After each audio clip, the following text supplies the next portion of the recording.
I never imagined I'd walk into that world again, let alone with four shadows trailing behind me, each carrying a piece of the past I was supposed to bury. The Elysian grand shimmered like a dream that evening. Floor-to-ceiling windows opened to the Los Angeles skyline, the rooftop draped in ivory silk, the air scented with peonies and wealth. The annual Rothman Global Education Gala was the kind of event that existed only in the glossy pages of elite magazines. For most, it was an evening of celebration. For me, it was a reckoning. I stepped out of the elevator, my heels silent against a marble, but every step echoed. Noah walked on my right, hands in his pockets like he didn't belong here. Ava clutched her small clutch with both hands, posture perfect. Julian's eyes scanned the room as if he'd been sent here to memorize every weakness. Sophie held my hand, just tightly enough. We didn't blend in. We weren't trying to. Heads turned the moment we arrived, some in admiration, some in curiosity, and then there was his gaze. It didn't just look at me, it sliced. Daniel Rothman stood across the ballroom, tuxedo pressed, charm practiced, but his eyes failed him. He blinked once, then again, staring at me like the universe had turned itself inside out. Then his gaze fell to Noah, Ava, Julian, Sophie. It lingered on each face longer than the last. I stopped walking. His face had barely changed. The salt in his hair was new. Eyes scanning Noah's pale gray eyes, Ava's sharp cheekbones, Julian's jawline, Sophie's crooked smile. Then, barely above a whisper, "They're mine." I held his gaze, firm and unwavering. "They're ours." He blinked, and for the first time in 17 years I saw something I never thought he was capable of, fear. Noah stepped forward, folding his arms. "Whether you believe it or not is irrelevant. Truth doesn't ask for your permission." Daniel looked like a man drowning in champagne and disbelief. I tilted my head. "You said I couldn't be a mother, and yet here we are." The music played on, the room glittered, but in that moment Daniel Rothman was no longer the host of the night. He was a man unraveling in front of everything he once left behind. 17 years ago, the man who once promised to love me through sickness and sorrow packed his bags without even closing the bedroom door behind him. Back then, I was Vivian Rothman, wife of the rising star in venture philanthropy. Our wedding was featured in a lifestyle magazine. People whispered words like power couple and legacy family when we walked into rooms. I thought we were unstoppable. I thought he believed that too. For 2 years we tried. I charted every cycle, scheduled every appointment, endured every invasive procedure with quiet hope. Each month ended with a negative test, and Daniel's silence grew louder. I saw the shift before he ever spoke it. The way he stopped holding my hand in waiting rooms. The way he'd look past baby aisles like they were just clutter. The way he started working late and coming home later. Then, one Thursday afternoon after my final appointment, I walked into our kitchen to find him sitting stiffly at the counter, sipping cold coffee like it was whiskey. He didn't look up, just said, "We need to talk." No preamble, no hesitation. I stood there, still clutching the clinic paperwork. "I can't do this anymore," he said. "I've always wanted a family, Vivian, a real one." The word real hung in the air like rot. "You think I'm not a real family because I can't give you a child?" My voice cracked, but I didn't let it break. He finally looked at me. His face wasn't cruel, it was empty. That made it worse. "You're amazing, Viv. But you know this isn't the life we imagined."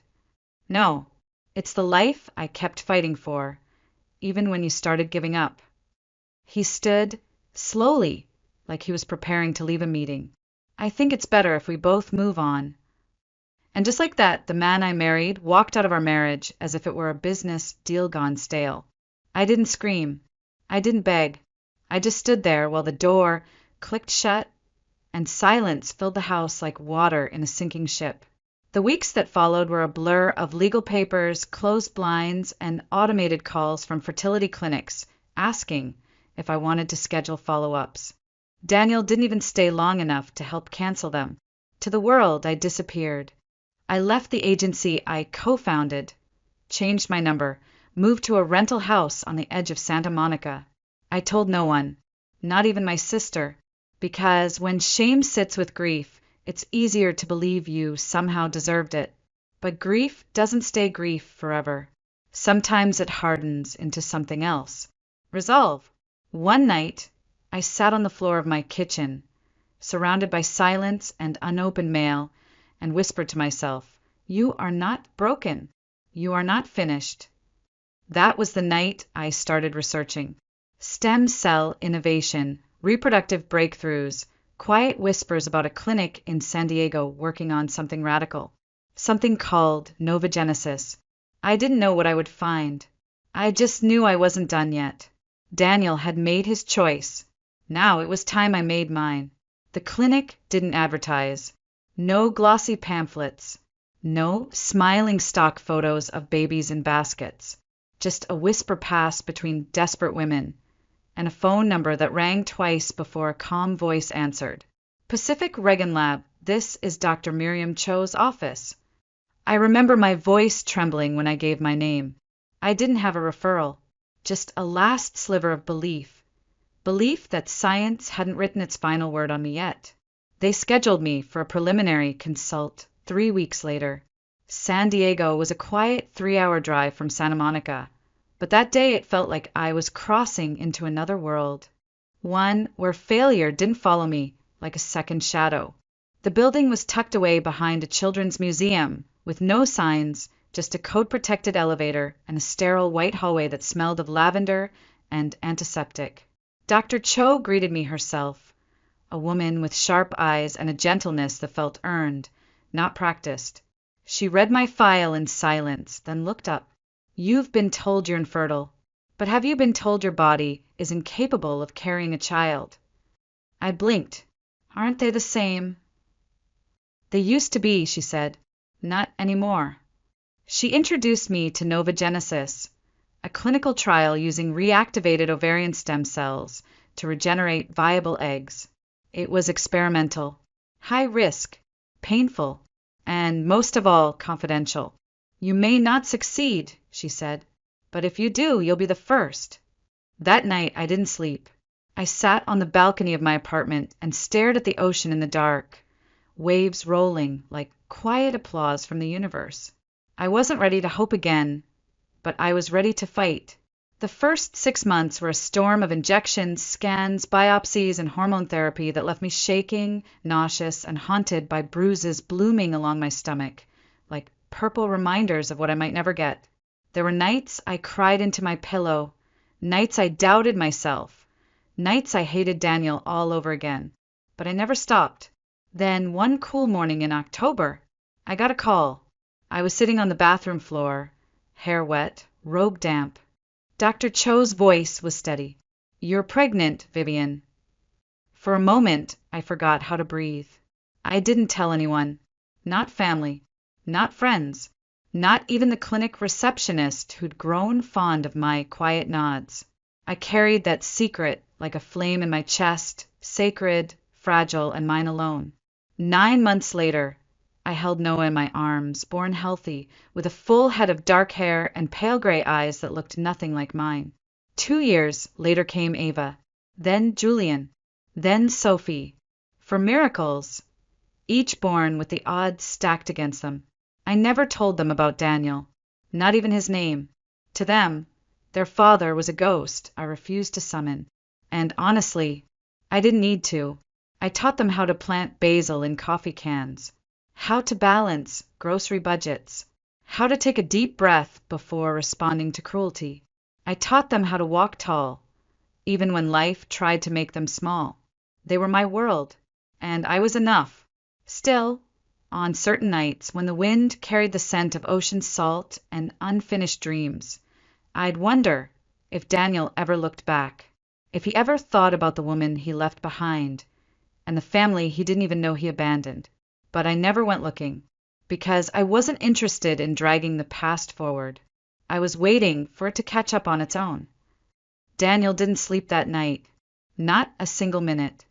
After I walked away with 4 living, breathing refutations of everything he believed to be true, he stood in the middle of that ballroom like a man struck by lightning, not wounded, just empty.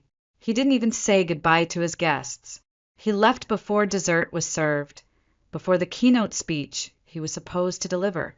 His driver found him slumped in the back seat, glassy-eyed, gripping the edge of his tuxedo like it was the only thing keeping him upright. Back at his penthouse he paced, poured a drink, didn't touch it, poured another, still didn't drink. Then, finally, just past 2 a.m., he picked up his phone. "Mason," he said. His voice was raw, like he hadn't spoken since the moment I left the gala. I need you to look into something, into someone." Mason had been Daniel's personal assistant for over a decade, discreet, loyal, and ruthlessly efficient. "I need everything you can find about Vivian Carter, starting from 2007. Medical records, financials, anything that connects her to reproductive programs, especially anything confidential." Mason didn't ask questions. He never did. "Understood, sir." Daniel didn't sleep after that either. He sat at his desk, watching the skyline shift from night to day, waiting for the past to become searchable. Just before noon, the call came. "I found something," Mason said. "A project called Novogenesis. She was listed under a confidential donor number, but I matched dates and lab transfers. She was one of the early human subjects, possibly the first successful trial case." Daniel sat straighter. "Was she just a participant?" Mason hesitated. "No, sir. She was more than that. She was a documented success. The lab reports were sealed, but I accessed Briarwood Medical Center's encrypted maternity files. 4 names, for births, all listed under her file within a 2-year period following her treatment." Daniel gripped the edge of his desk. "Whose children are they, Mason?" There was a pause. Then the assistant's voice dropped, solemn. "They're yours, sir. DNA confirmed. 99.97% paternal match." Daniel didn't respond. Not for minutes. He just sat there, staring at the digital profiles of 4 young adults. Noah, Ava, Julian, and Sophie, names he had never heard. Birthdays he never celebrated. Milestones he never witnessed.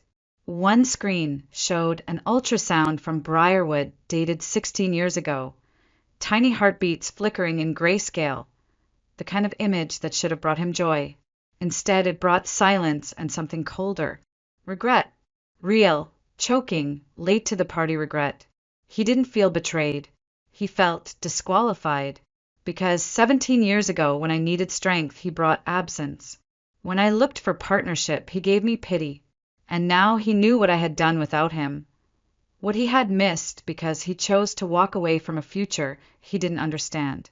Near midnight, still staring at Sophie's birth certificate, he whispered, "I left before anything had even begun." And for the first time since he built his empire, Daniel Rothman wasn't thinking about legacy. He was thinking about what it meant to be left behind. 3 days after the gala, my doorbell rang. I didn't need to check the peephole. I already knew who it was. I opened the door slowly. There he stood, not in a tuxedo this time, but in a crumpled gray shirt, tie half stuffed in his coat pocket, face pale like he hadn't slept in days. The man who once measured power and posture now looked human. I didn't say a word, just stepped aside. He hesitated, then entered. My home wasn't grand.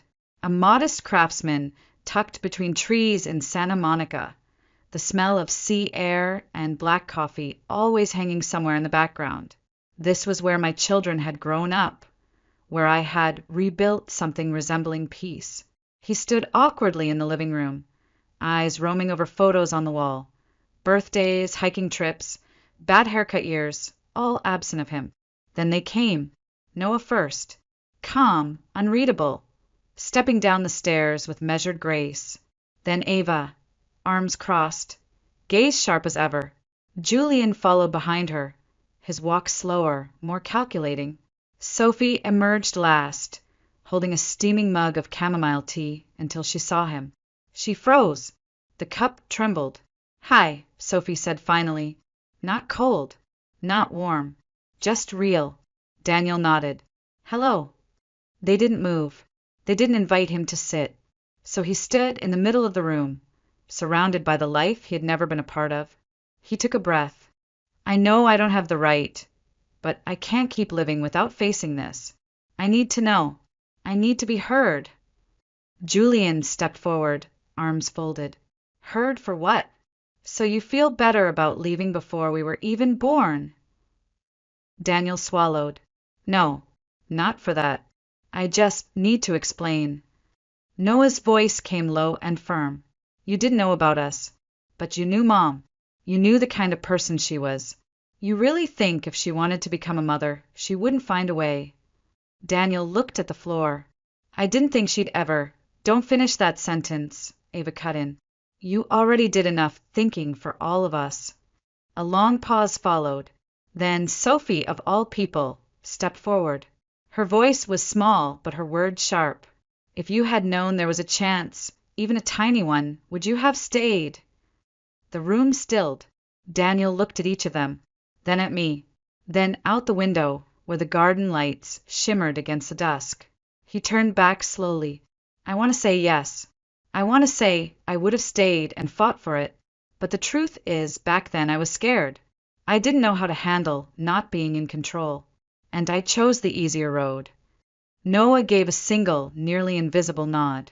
Julian's eyes didn't soften, but they stopped narrowing. Sophie placed her tea on the table.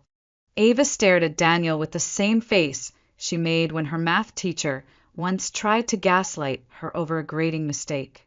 Calm, unforgiving. Then she asked quietly, "And what do you choose now?" Daniel looked at them as if memorizing.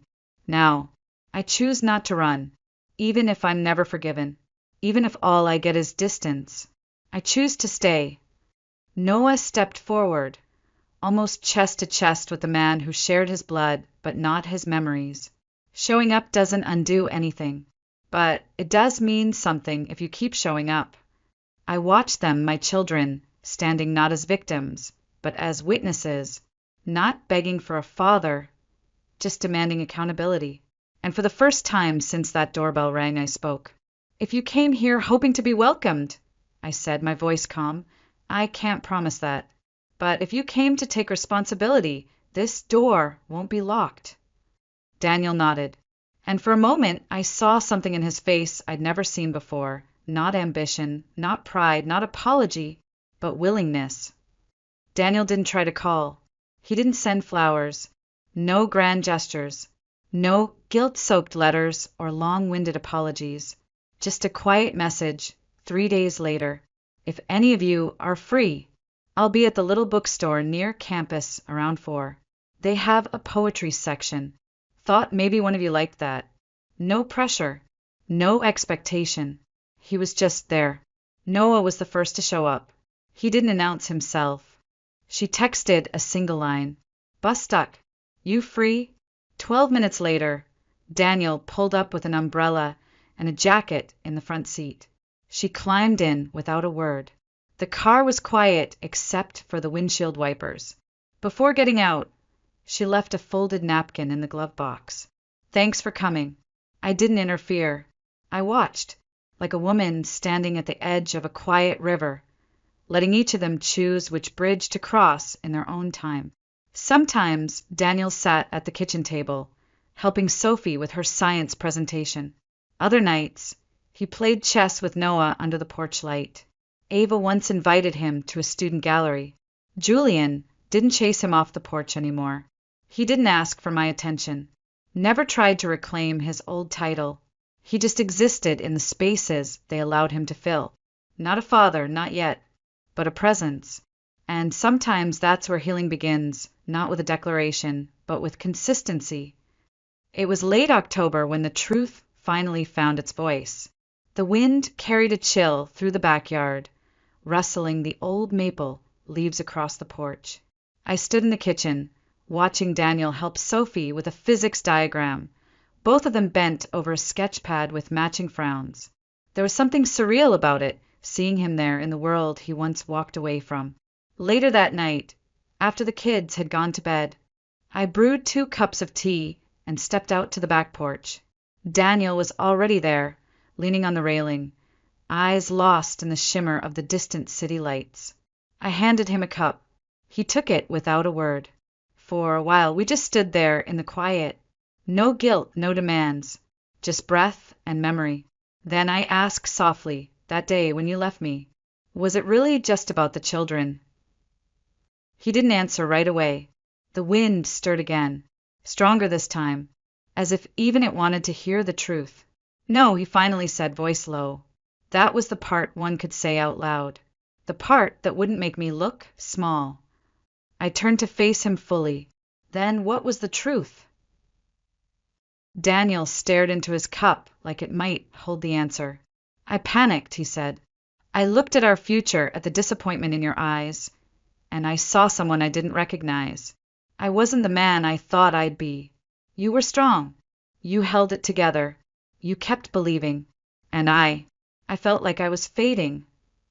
He exhaled shakily. I didn't leave because you couldn't be a mother. I left because I didn't think I could be a man worthy of you if you didn't need saving. That broke something in me, not out of pain, but recognition. I remembered that feeling. The moment I watched him go and thought if only he'd just said something real, we could have found a way. You didn't trust me to stand with you, I said, quiet but sharp. You assumed I'd only love you if we had everything figured out. But I didn't need a perfect husband, Daniel. I needed a partner. He nodded slowly. I know, and that's what I'll regret for the rest of my life. The silence that followed wasn't heavy. It was truthful. Then I lifted my gaze to the horizon, where the sky bled into bronze and dark blue. We can't go back, I said. Too much has changed. I'm not the woman who wrote your name in the margins of her planner. I'm someone else now. Daniel smiled faintly. I can see that. I turned to him one last time that night. But if what you're offering is real, if you're here for them, and not to fix your own guilt, then maybe we can become something else. Not what we were, but something different, something honest. He didn't rush to respond. He just looked at me with no defense, no performance, and nodded. And for the first time in 17 years, there was nothing broken between us. Just a fragile kind of peace, waiting to be built upon. The next Sunday, Daniel came back. Not to make amends, not to force connection, just to show up. He knocked gently and stood there with a small bakery box in one hand and a folder tucked under his arm. I opened the door and raised an eyebrow. They closed this place down 8 years ago, I said, staring at the name on the box. He smiled. I found the recipe online, tried to recreate it. The cookies were misshapen, slightly burned, but the gesture was unmistakable. He stepped inside, awkward but not tentative. The air between us had shifted, not clear, but not hostile either. The kids returned home from the movies just minutes later. Sophie spotted him first, then Ava, Julian, and Noah bringing up the rear. Each of them reacted differently. A blink, a pause, a deep breath, a small nod. He stood in the center of the room, his hands clasped together tightly, not in fear but restraint. I know I don't deserve anything from you, he began, voice steady, but I'd like the chance to get to know you, if you'll let me. Lucas, the ever-skeptic, raised an eyebrow. Get to know us how?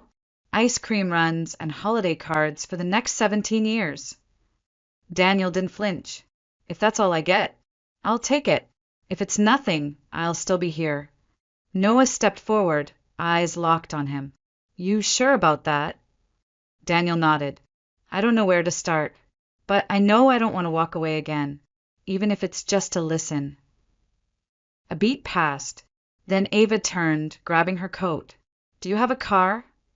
Daniel blinked. Yes. Then take us to Clover and Vine. The ice cream place. It's open till 8. Julian sighed. I'm only going because the pistachio there is actually good. Sophie grinned, faintly. While slicing apples in the kitchen, Sophie asked softly, Do you ever regret it?" The room stilled. Daniel put the knife down, looked at her. "Yes," he said, "every single day." And in that moment, with no excuses, no shields, he finally became more than the man who left. He became the man who stayed.